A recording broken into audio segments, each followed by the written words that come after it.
আমাদের সঙ্গে Bashundhara city shopping complex থেকে যুক্ত হয়েছেন সাজিদ আরাফাত। সাজিদ, শেষ দিকে এসে তো মার্কেটগুলোতে ভিড় অনেকটাই বেড়ে যায়, কেমন দেখছেন চিত্র জানাবেন, এবং বিক্রেতারা কি বলছেন, তাদের লক্ষ্যমাত্রা আসলে পূরণ হয়েছে কিনা এবার?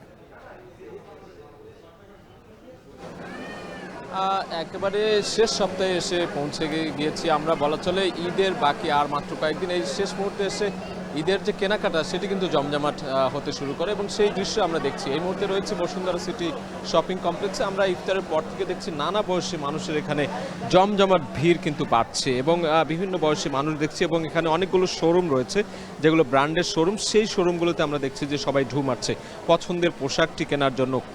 একেবারে বাড়ির ছোট সদস্য থেকে শুরু করে অভিভাবকরা সবাই কিন্তু এসেছে এখানে। আমরা দেখছি যে বিভিন্ন ধরনের ডিজাইনের তাদের পোশাকের খোঁজেই তারা কিন্তু বিভিন্ন ব্র্যান্ড শোগুলোতে শোরুমগুলোতে কিন্তু ঢু মারছেন এবং সেই সঙ্গে দরদাম করছেন।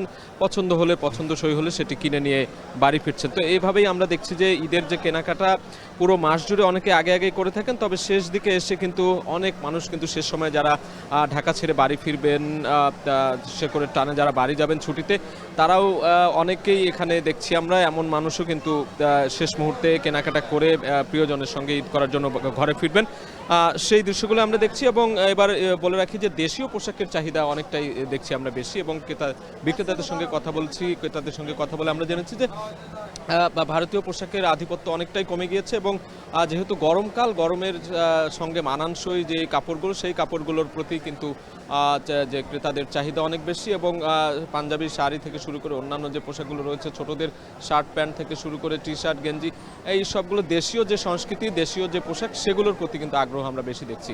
তো এই ছিল বসুন্ধরা সিটি শপিং কমপ্লেক্স থেকে এই মুহূর্তে ঈদ কেনাকাটার সবশেষ খবর।